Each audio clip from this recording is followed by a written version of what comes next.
నమస్కారం వార్తలకు స్వాగతం ముందుగా ముఖ్యాంశాలు జగన్ సర్కార్ అరాచకంపై టీడీపీ జాతీయ ప్రధాన కార్యదర్శి నారా లోకేష్ శంకరావం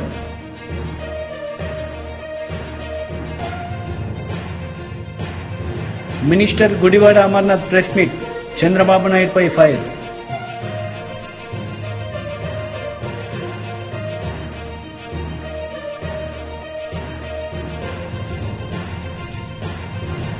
యాదాద్రి భువనగిరిలో ప్రారంభమైన బీజేపీ విజయ సంకల్ప యాత్ర పాల్గొన్న గోవా సీఎం ప్రమోద్ సావంత్.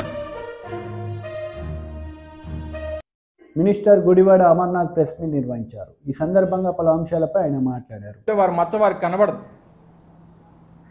ఎందుకంటే సైజు పెద్దది. అది మన కింద ఉన్నటువంటి మచ్చ మనం చూసుకోకుండా ఊరోళ్ళందరి గురించి మాట్లాడితే ఈ రకమైనటువంటి పరిస్థితులే ఉంటాయి. ముఖ్యంగా వారు మాట్లాడుతూ నా మీద చేసినటువంటి విమర్శలు, నాకేదో 100 కోట్ల రూపాయలు నేనేదో అవినీతి చేసినట్టు, 100 ఎకరాలు నేను దోచేసినట్టు తాను మాట్లాడాడు. నేనేమి నీలాగా బ్యాక్డోర్ పొలిటీషియన్ కాదు. నేను నా తండ్రి మరణించిన తర్వాత 18 సంవత్సరాలు పోరాటం చేసి ఈ ప్రాంత ప్రజల సమస్యల మీద పోరాటం చేసి మీలాంటి ప్రభుత్వాల్ని ఎదిరించి ఈ ప్రాంత ప్రజల తాలూకా మన్ననలు సంపాదించి జగన్మోహన్ రెడ్డి గారి దయ వల్ల శాసనసభ్యుడిగా ఎన్నికై ఈరోజు మంత్రి స్థానంలో కూర్చున్నా. కానీ తమరండి, తమరు మంత్రి అయిన తర్వాత ఎమ్మెల్సీ అవుతారు. అబ్బబ్బబ్బబ్బబ్బా, తమరు మంత్రి అయ్యి తర్వాత ఎమ్మెల్సీ అవుతారు. తర్వాత ఎమ్మెల్సీ అయ్యి ఎన్నికలకి వెళ్ళి ఎమ్మెల్యేగా ఓడిపోతారు. తమరు తాలూకా రాజకీయం అది. ఒక మాజీ ముఖ్యమంత్రి కొడుకు, ఆయన పోటీ చేసేటువంటి సమయానికి ఆయన ముఖ్యమంత్రి కొడుకు శాసనసభ్యుడిగా ఓడిపోతాడు. 45 సంవత్సరాలుగా ఈ విశాఖపట్నం జిల్లాలో రాజకీయం చేస్తున్నటువంటి ఒక మాజీ మంత్రి కొడుకు ఈరోజు శాసనసభ్యుడిగా గెలిచి మంత్రి పదవిని అధిరోహించి జగన్మోహన్ రెడ్డి గారి ఆశీర్వాదంతో ఈరోజు రాష్ట్రంలో ప్రతిష్టాత్మకమైనటువంటి పరిశ్రమల శాఖకి మంత్రిగా ఉన్నాడు. అది నీకు నాకు తేడా. సిగ్గుందని అసలు నీకు మాట్లాడగలవు? ఒక మాజీ ముఖ్యమంత్రి కొడుకు అయి ఉండి ఎమ్మెల్యేగా ఓడిపోయి నువ్వు వచ్చి మా గురించి, మాలాంటి వాళ్ళ గురించి మాట్లాడుతూ ఉంటే, నాకు తెలిసిన దగ్గర నుంచి నేను పుట్టి పెరిగినటువంటి నా మింది గ్రామంలోనే నేను ఉంటున్నా. మా తాత కట్టించినటువంటి ఇంట్లోనే నేను నివాసం ఉంటున్నా. మా తండ్రి అక్కడే ఉన్నారు, నేను అక్కడే ఉన్నాను, మా తాత అక్కడే ఉన్నారు. మా 4 ఫాదర్స్ దగ్గర నుంచి ఆ గ్రామమే నాకు తెలిసి నేను పుట్టినటువంటి గ్రామం. నువ్వెక్కడ పుట్టావు? మీ నాన్న ఎక్కడ పుట్టాడు?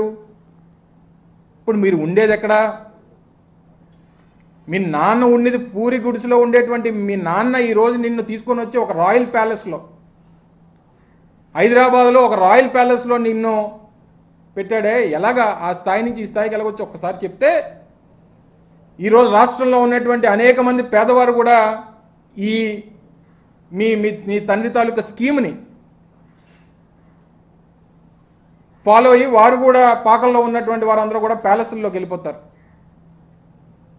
మీరు చేసినటువంటి అవినీతి సంపాదన, అక్రమాలు, అన్యాయాలు, మీరు చేసినటువంటి అవినీతి, ఇవన్నీ మర్చిపోయి నీ కింద ఉన్నటువంటి మచ్చను నువ్వు మర్చిపోయి నువ్వు మాలాంటి వాళ్ళ గురించి, 45 సంవత్సరాలుగా రాజకీయ చరిత్ర ఉన్నటువంటి మాలాంటి కుటుంబాల గురించి, ఈ రాష్ట్రంలో పేదవాడికి సంక్షేమాన్ని అందిస్తున్నటువంటి ముఖ్యమంత్రి జగన్మోహన్ రెడ్డి గారి గురించి నీకు నోటికి వచ్చింది మాట్లాడతావు. నువ్వు అనకాపల్లి పట్టణంలో కానీ, అనకాపల్లి గ్రామీణ ప్రాంతాల్లో కానీ జరిగినటువంటి అభివృద్ధిని కనీసం చూడలేక, కనీసం అనకాపల్లి పట్టణంలో సమావేశం పెడితే అక్కడ మేము తయారు చేసినటువంటి, బాగు చేసినటువంటి రోడ్లు కానీ, అక్కడ చేసినటువంటి అభివృద్ధి కార్యక్రమాలు కానీ, ఈరోజు అత్యంత ప్రతిష్టాత్మకమైనటువంటి అనకాపల్లి జిల్లాని ఏర్పాటు చేసి అనకాపల్లి పట్టణాన్ని జిల్లా హెడ్ క్వార్టర్గా మా హయాంలో అనకాపల్లికి ఆ గుర్తింపునిచ్చినటువంటి విషయాన్ని ఎక్కడ ప్రస్తావించాల్సి వస్తుందని ఇష్టం వచ్చినటువంటి మాటలు మాట్లాడతావు. మెడికల్ కాలేజ్ గురించి మాట్లాడతావు, ఆర్ఈసిఎస్ గురించి మాట్లాడతావు. నీ పక్కన ఉన్నటువంటి ఆ బంట్రోతులను అడిగితే నీ పక్కన కూర్చున్నటువంటి వారు ఎవరైతే దాన్ని అడ్డుకోవడానికి ప్రయత్నం చేసి అడ్డుకున్నారో నువ్వు చెప్పినటువంటి విషయాలు జగన్ సర్కార్ అరాచకంపై టీడీపీ జాతీయ ప్రధాన కార్యదర్శి నారా లోకేష్ శంఖారావం మోగించారు. మాడుగుల నియోజకవర్గంలో జరిగిన సభలో ఆయన ప్రసంగించారు.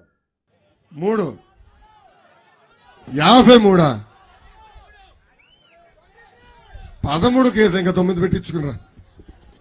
ఒక బంపర్ ఆఫర్ ఇస్తున్నా తమ్ముడు.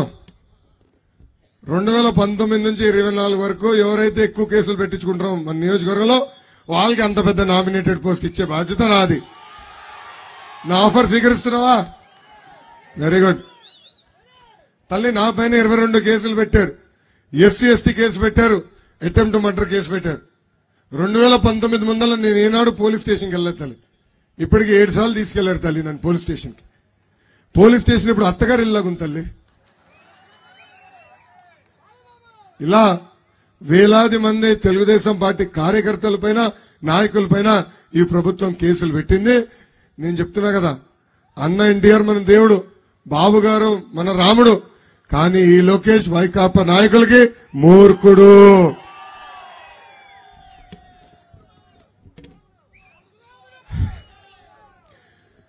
మనందరం చూసాం. వస్తున్నారబ్బా. 15 సంవత్సరాలు ముఖ్యమంత్రిగా పనిచేసిన వ్యక్తి, 15 సంవత్సరాలు ప్రతిపక్ష నేతగా ఆర్ఎన్ఎస్ఎల్ ప్రజల గురించి ఆలోచించిన వ్యక్తి చంద్రబాబు నాయుడు గారు. ఆయన పైన ఎలా తప్పుడు కేసులు పెట్టి జైలుకి పంపించారో మనందరం చూసాం. 53 రోజులు అదే రాజమండ్రి జైల్లో ఆయన బంధించారు. చేయని తప్పుగా ఆయన ఇబ్బంది పెట్టారు. ఆనాడు ఆయన్ని జైలుకు పంపించే సమయంలో నాకు ఫోన్ చేసిన మొదటి వ్యక్తి పవన్ అన్న.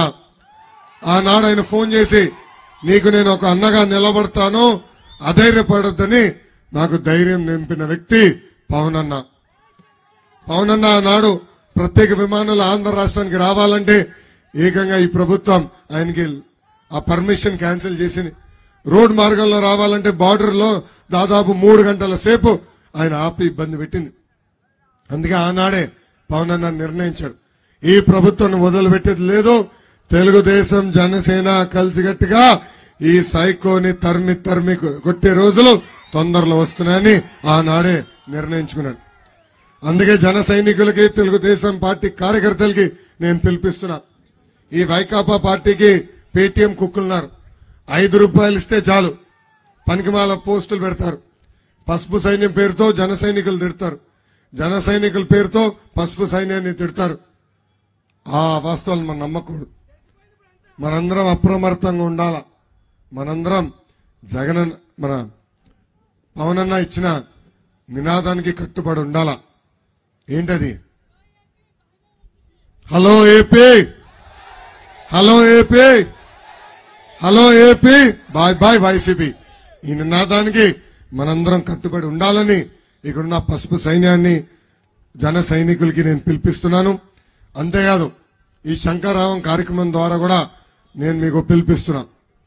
బాబు సూపర్ 6 హామీలు ప్రతి గడపకు మనం తీసుకెళ్లాలి. అన్నగారు కిట్ తీసుకురండి. ఇక్కడున్న క్లస్టర్ యూనిట్ బూత్ అధ్యక్షులకి మీ కిట్ ఇచ్చాం. ఈ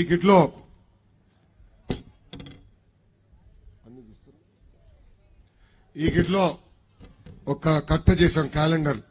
25 క్యాలెండర్లు ఇచ్చాం. ఇలా మీకు కనీసం 10 మీ ఇంటికి పంపిస్తాం కట్టలు. అంటే అన్ని మీరు మోసుకుని వెళ్ళడానికి ఇబ్బంది ఉంటుందని ఇది కిట్ మీకు ఇస్తాం. 25 క్యాలెండర్లున్నాయి. ఒక పక్కన బాబు సూపర్ 6 హామీలు, ఇంకో పక్కన క్యాలెండర్ ఉంది. ఇది ప్రతి గడపకి చేర్చాల్సిన బాధ్యత మీ పైన ఉంది. ఇది ఎందుకు ఇస్తున్నామంటే రేపు మన ప్రభుత్వం ఏర్పడిన వెంటనే ఈ 6 హామీలు మనం నిలబెట్టుకోబోతున్నాం. అప్పుడు తిరిగి వెళ్ళి ఆ గడప దొక్కినప్పుడు చూడమ్మా, ఇచ్చిన 6 హామీలు నిలబెట్టుకున్న ఏకైక ప్రభుత్వం తెలుగుదేశం జనసేన ప్రభుత్వాన్ని చెప్పుకునే దానికి ఇది ప్రతి గడపకి చేర్చాలి. దీంతో పాటు సైకిల్ కూడా ఇస్తున్నాం. యాదాద్రి భువనగిరిలో ప్రారంభమైన బీజేపీ విజయ సంకల్ప యాత్రలో గోవా సీఎం ప్రమోద్ సావంత్ పాల్గొన్నారు। ఈ సందర్భంగా ఆయన ప్రసంగించారు। दिया इसलिए आप लोगों को बहुत बहुत धन्यवाद देता हूं। और जैसे आपने अभी कहा, मैं भी कुछ तेलुगु भाषा समझ रहा था, तो आप इस बार 10 पार तेलंगाना से करेंगे, ये विश्वास मुझे है। और तेलंगाना से 10 सीट एमपी के हम जीतेंगे, ये पूरे विश्वास के साथ मैं कहता हूं। मुझे विश्वास है यहाँ पे ना कांग्रेस ने कुछ दिया, ना केसीआर ने कुछ दिया, यहाँ पे कुछ दिया तो सिर्फ और सिर्फ डबल इंजन की सरकार यानी मोदी जी के सरकार ने दिया। मैं कुछ फिगर्स यहाँ पे मैंने सर्च करके लाया था, मैं बताता हूँ आपको। यहाँ पे जो कुछ तेलंगाना में दिया तो 40 लाख फार्मर्स को यहाँ पे 6,000 रुपए उनके अकाउंट में भेजने का काम किसी ने किया तो मोदी जी ने किया है। यहाँ पे 20,000 से ज्यादा फैमिलीज को 5 लाख का आयुष्मान भारत कार्ड किसी ने दिया तो मोदी जी ने दिया है। यहाँ से 18 लाख से ज्यादा वुमेन को सिलेंडर किसी ने दिया तो मोदी जी को दिया है। 31 लाख टॉयलेट यहाँ पे तेलंगाना में किसी ने बनाया तो मोदी जी ने बनाया है। यहाँ से 80 लाख फैमिलीज को पीएम गरीब किसान कार्ड के अंदर धान 1 नेशन 1 रेशन कार्ड से ध्यान देने का काम किसी ने किया तो मोदी जी ने किया है। यहाँ से 5 लाख लोगों को स्ट्रीट वेंडर को स्वनिधि स्कीम किसी ने दिया तो मोदी जी ने दिया है।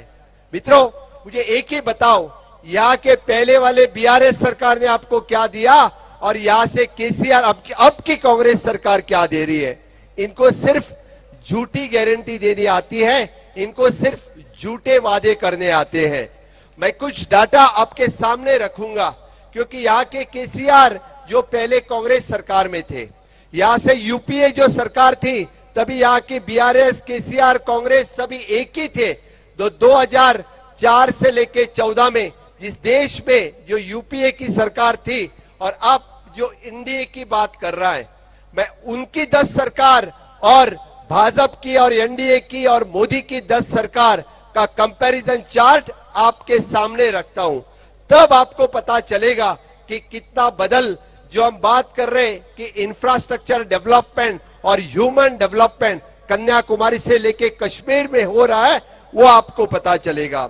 2014 से पहले सुपर फास्ट ट्रेन वो एक सपना था, किसी ने सुपर फास्ट ट्रेन नहीं देखी थी। आज देश के 82 स्टेट्स में सुपर फास्ट ट्रेन चल रही है। आपने देखा है पहले सिर्फ 3 स्टेट्स में मेट्रो ट्रेन चल रही थी, दिल्ली, कलकत्ता और बेंगलोर। आज के दिन 20 स्टेट में जो मेट्रो ट्रेन चल रही है, वंदे भारत ट्रेन चल रही है। इस तरह की super fast Vande Bharat metro train इस देश को किसने दिया तो सिर्फ और सिर्फ मोदी जी ने दिया। इससे 2014 से पहले 12 किलोमीटर पर डे से रोड चलता था। रोड की स्पीड कितनी थी जब देश में रोड बन रहा था? Only the 12 kilometres per day. और आज कितना बन रहा है? 28 किलोमीटर्स पर डे। इसके हिसाब से इस रफ्तार से अपना रोड चल रहा है। पहले सब प्रोजेक्ट इनकम्प्लीट थे। मुझे आप बताओ, आपके तेलंगाना में रोड के प्रोजेक्ट हो, बाकी प्रोजेक्ट है, सभी इनकम्प्लीट थे। आज सुपर फास्ट तरीके से सभी प्रोजेक्ट चल रहा है। आज पूरे देश में पहले देश की इकोनॉमी जी थी वो फ्रजाइल थी, 11 नंबर पे थी। आज देश की इकोनॉमी 5 नंबर पे आके पहुंची है और अगली बार देश की इकोनॉमी 3 नंबर पे लेके माननीय मोदी जी जाएंगे, ये विश्वास हमारे पास है। हम बताते हैं कि पहले आपको पेमेंट करना पड़ता था तो बड़ी बड़ी क्यू से रहने पड़ते थे सिर्फ और सिर्फ पेमेंट करने के लिए।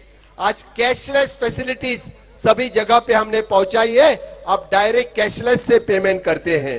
आपने देखा तो पहले सभी स्कैम से, अभी इटाला राजा जब बोल रहे थे 2G स्कैम, कोल स्कैम, इसमें कौन लोग थे?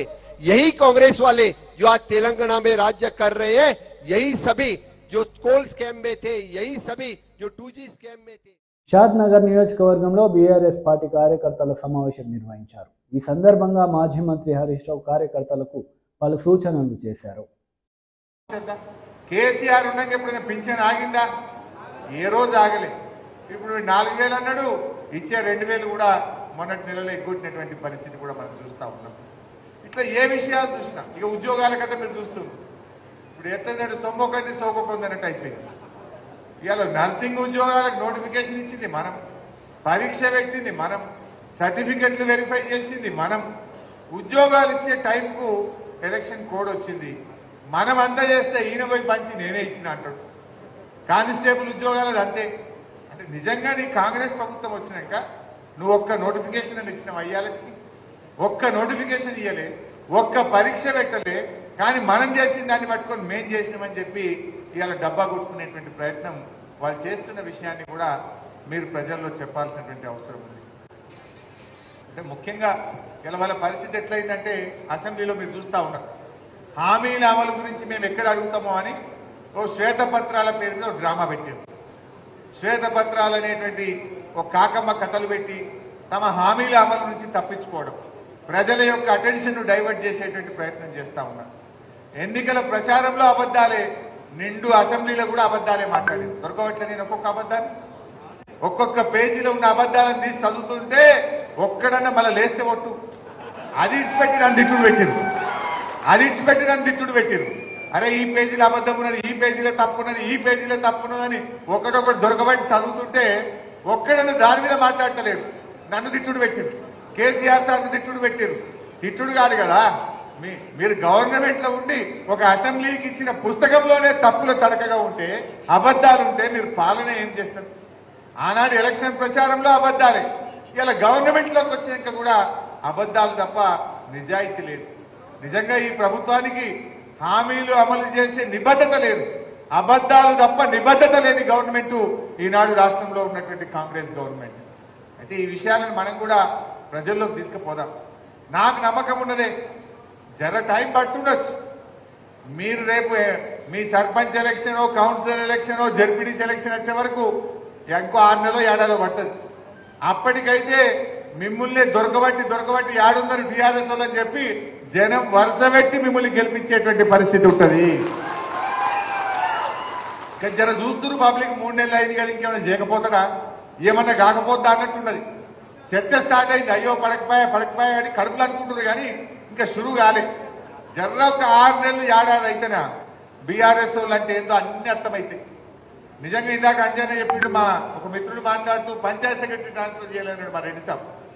నిజమే, మనం ఏమైందంటే మన కేసీఆర్ అన్ని రూల్ అన్నాడు, అంత పద్ధతి అన్నాడు. ఇప్పుడు ఇప్పుడు మేము నేర్చుకోవాల్సి వస్తుంది. వానికి రూల్ లేదు, ఏం లేదు, అంత బుల్డోసే ఎటువంటి అంటే వాళ్ళు ఇవాళ మన కార్యకర్తలను ఇబ్బంది పెట్టడం, మన సర్పంచులను ఇబ్బంది పెట్టడం, మన నాయకులను ఇబ్బంది పెట్టేటువంటి ప్రయత్నం చేస్తున్నాం. కానీ మనం ఎన్నడూ ఆ పని చేయాలి, తెలంగాణలో బాగు చేయాలని ఆలోచన చేసింది కేసీఆర్. మనం ఎక్కినాడు ఏంటే పరిస్థితి, అసలు 5-6 గంటల కరెంటు రైతులకు రాకపోవు, ఈ మహబూబ్ నగర్ జిల్లాలో తాగడానికి మంచినీళ్లు దొరకకపోవు. ఇటువంటి తెలంగాణను కేసీఆర్ 24 గంటల కరెంట్ ఇచ్చి, ఇంటింటికి మంచినీళ్లు ఇచ్చి, ఎన్నికల్లో హామీ ఇవ్వకపోయినా రైతు బంధు, రైతు బీమా లాంటి పథకం తెచ్చి, ఓట్ల ముందు చెప్పకపోయినా కళ్యాణ లక్ష్మి లాంటి పథకం తెచ్చి ఇలా ప్రజలకు ఏం కావాలో చేసే ప్రయత్నం చేసినాం. ఎలక్షన్ మేనిఫెస్టోలో ఉందా కళ్యాణ లక్ష్మి? లేకుండా చేసినాం. రైతు బంధు ఇస్తామని ఓట్ల ముందు చెప్పినామా? చెప్పకుండా మనం రైతు బంధు, రైతు బీమా లాంటి పథకాలు తెచ్చినాం. కానీ మనమేమో చెప్పని చేసినాం, వాడేమో చెప్పింది చేయని పరిస్థితి ఇవాళ ఈ రాష్ట్రంలో మనం చూస్తా ఉన్నాం. ఇవన్నీ మన మహబూబ్ నగర్ జిల్లా అంటే గుర్తొచ్చింది. చంద్రబాబు నాయుడు, రాజశేఖర రెడ్డి గారు కల్వకుర్తి ఎత్తిపోతల పథకానికి ఎప్పుడు 1984లో ఫస్ట్ కొబ్బరికాయ కొట్టింది. 1984 నుంచి 2014 దాకా 30 ఏళ్ళు వీళ్ళదే రాజ్యం. 30 ఏళ్లలో మీ ముఖానికి కల్వకుర్తి పూర్తి చేయలే, నెట్టంపాడు భీమాలో నీళ్లు ఇయ్యలే, ప్రాజెక్టుల పేరు మారిపోయింది. లాస్ట్కి ఏమైంది, దాన్ని కల్వకుర్తి అన్నడు బంద్ చేసిన జనం, పెండింగ్ ప్రాజెక్ట్ అన్నడు పెట్టారు. పెండింగ్ ప్రాజెక్టు పూర్తి చేయాలని జలసాధన సమితి, పెండింగ్ ప్రాజెక్టు పూర్తి చేయాలని ఉద్యమాలు, నిరహార దీక్షలు. అంటే ఈ కాంగ్రెస్ వాళ్ళ జమానాలో ప్రాజెక్టుల పేరు మారిపోయి పెండింగ్ ప్రాజెక్టులని పేరు పడ్డది. అటువంటి ప్రాజెక్టులను ఇలా 30 ఏళ్లలో కల్వకుర్తి, నెట్టంపాడు, భీమా, కోయిల్ సాగర్ ఈ 4 ప్రాజెక్టులు కాంగ్రెస్ తెలుగుదేశం జమానాలో వాళ్ళు ఇచ్చిన నీళ్ళు ఎంత అంటే ఈ ఉమ్మడి మహబూబ్నగర్ జిల్లాలో 27,300 ఎకరాలు ఇచ్చింది వాళ్ళు. 30 ఏళ్లలో వాళ్ళు ఇచ్చింది 27,300 ఎకరాలు. మన బీఆర్ఎస్ ప్రభుత్వం వచ్చిన తర్వాత 6,36,000 ఎకరాలకు మనం నీళ్ళు ఇచ్చి చూపించాం.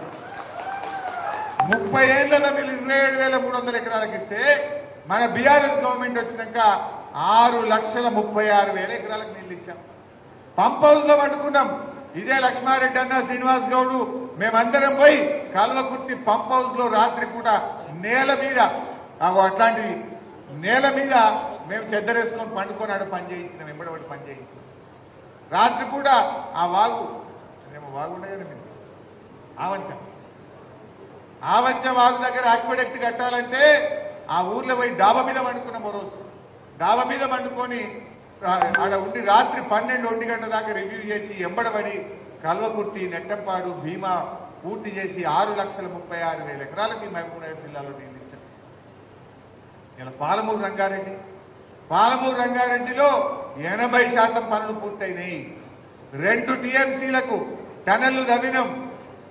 2 టీఎంసీలకు పంప్ హౌసులు కట్టినాం. రిజర్వాయర్లు పూర్తయినాయి. ఇలా కేంద్ర ప్రభుత్వంలో స్టే ఉండే, గ్రీన్ ట్రిబ్యునల్లో స్టే ఉండే, ఆ స్టే తీసేపించినాం. సుప్రీంకోర్టుకు పోయినాం. మొన్ననే 90 టీఎంసీల నికర జలాలు కేటాయించినాం. ఈఏసీ అనుమతి కూడా తెచ్చినాం. ఇప్పుడు కాంగ్రెస్ వాళ్ళు చేయాల్సింది ఏం లేదు. ఇంత కాలువలు అవుతే నీళ్లు వారుడే. 80% పని చేసినాం.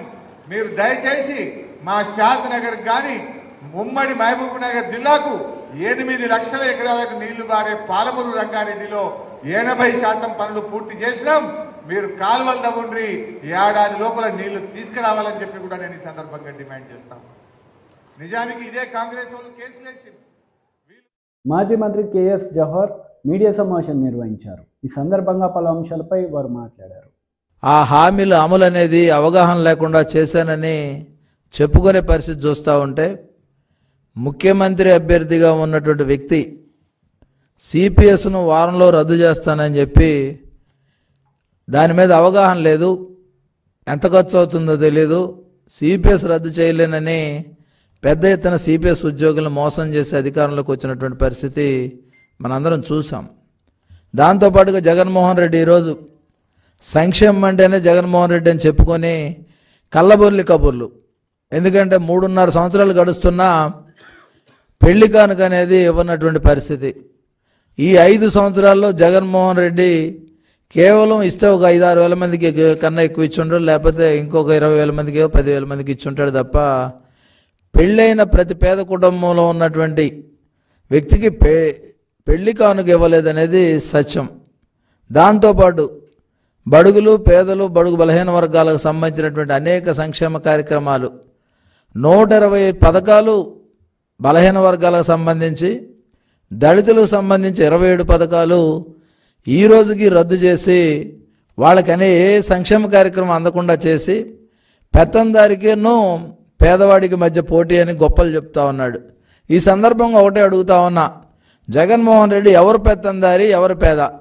ఎందుకంటే 2004లో అఫిడవిట్లో, వాళ్ళ నాన్నగారు అఫిడవిట్లో ఆస్తి 1,60,000 సుమారుగా చూపించినటువంటి పరిస్థితి నుంచి ఈరోజు ఇద్దరి కోసమే, ఆయనకి 2 బిడ్డలు, భార్య, భర్త, మొత్తం 4 కోసం ఎలాంటి రాజమహల్ నిర్మించాడు అనేది ఒకసారి చూస్తే, బెంగళూరు ప్యాలెస్ 60 గదులు, 23 ఎకరాలు. జూమ్ చేయను ఇది కూడా బెంగళూరు ప్యాలెస్ పరిస్థితి అది. జూబ్లీ హిల్స్లో ఉన్న లోటస్ పాండ్, అదేవిధంగా తాడేపల్లి ప్యాలెస్. ఉండే మనుషులు ఎంతమంది? 2 కూతుళ్ళు, వాళ్ళు కూడా లండన్లో ఉంటారు, ఇక్కడ ఉండరు. జగన్మోహన్ రెడ్డి గారు, భారతిరెడ్డి గారు తప్ప ఈ 3 ఏళ్లలో ఎప్పుడు కూడా వేరే వాళ్ళు ఉన్నటువంటి పరిస్థితి లేదు. ఇది జగన్మోహన్ రెడ్డి పేదవాడు అనడానికి ఒక చిన్న ఉదాహరణ. ఎందుకంటే 23 ఎకరాలు 60 గదులతో నిర్మాణం జరిగినటువంటి పరిస్థితి. అదేవిధంగా పులివెందుల్లో నేరాలకు అడ్డాగా ఉన్న ఒక నిలయం ఉంది, ఆయన ఇల్లు. ఎందుకంటే ఎవరైనా సరే తనకు అడ్డం తిరిగిన వాళ్ళని కానీ, తనకు ఎదిరించిన వాళ్ళని కానీ తీసుకొచ్చి శిక్షించేటటువంటి పులివెందుల్లో నేరాల నిలయం ఇది. అదేవిధంగా 600 ఎకరాల్లో ఇడుపులపాయ ఫామ్ హౌస్. దాంతోపాటుగా కడపలో వైఎస్ జగన్మోహన్ రెడ్డి గారి విలాసవంతమైనటువంటి భవనం. వాళ్ళు ఉండే మనుషులు ఎంతమంది? ఇప్పుడు నేను చూపించిన ఈ మూడు 6, ఈ 6 కాకుండా ఇంకా ఉన్నాయి. 500 కోట్ల రూపాయలతో ప్రభుత్వ ధనాన్ని ఖర్చు చేసి రాజమహల్ తలపించే విధంగా 33 ఏళ్ల బినామీలు ఇస్తూ కొట్టేసిన కుట్ర ఏదైతే వైజాగ్లో ఉందో అది ఇది. తర్వాత లండన్లో ఇక్కడ ఆడుకుంటున్నాడు జగన్మోహన్ రెడ్డి ప్యాలెస్ ఇది. లండన్లో కూడా హ్యాపీగా విలాసవంతమైన జీవితం గడపడానికి, తన బిడ్డలు అక్కడ బతకడానికి, ఇక్కడంతా కూడా తట్టబుట్ట సర్దుకొని అవసరమైతే వెళ్తే అక్కడ హ్యాపీగా ఉండటానికి అక్కడ ఉన్నటువంటి పరిస్థితి. తర్వాత ఇక చూస్తే భారతీ సిమెంట్స్, ఇది కూడా జనం సొమ్ముతో కట్టుకున్నదే. ఎందుకంటే 1,60,000 2004లో ఉన్నటువంటి వ్యక్తి ఈరోజు ఇన్ని లక్షల కోట్ల రూపాయలకి ఏ విధంగా వెళ్ళాడనేదే $1 మిలియన్ ప్రశ్న. ఇక అవినీతి పత్రిక ఉంది ఒకటి, ఆ పత్రిక ఎక్కడ పడితే అక్కడ బిల్డింగుల నిర్మాణం ఎక్కడి నుంచి వచ్చాయి? ఇదంతా కూడా క్విడ్ ప్రోకో తప్ప జగన్మోహన్ రెడ్డి చుక్క చెమట చిందించి సాధించింది ఏదీ లేదు. ఇక దాంతోపాటుగా చూస్తే బెంగళూరులో మంత్రి డెవలపర్స్ నుంచి 600 కోట్లు పొందిన షాపింగ్ కాంప్లెక్స్, ఈ షాపింగ్ కాంప్లెక్స్ కూడా జగన్మోహన్ రెడ్డి గారిదే. బంజారా హిల్స్లో ఉన్న మరో 100 కోట్ల భవంతి ఇది. దాంతో వార్తలు ముగించే ముందు ముఖ్యాంశాలు మరోసారి. జగన్ సర్కార్ అరాచకంపై టీడీపీ జాతీయ ప్రధాన కార్యదర్శి నారా లోకేష్ శంకరావం.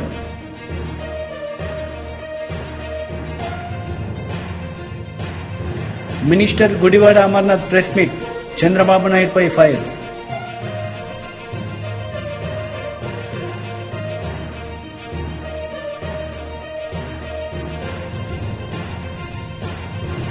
యాదాద్రి భువనగిరిలో ప్రారంభమైన బీజేపీ విజయ సంకల్ప యాత్ర, పాల్గొన్న గోవా సీఎం ప్రమోద్ సావంత్. ఈ వార్తలు ఇంతటితో సమాప్తం. తిరిగి ప్రసారమయ్యే వార్తలు మళ్ళీ కలుద్దాం. అంతవరకు సెలవు. నమస్తే.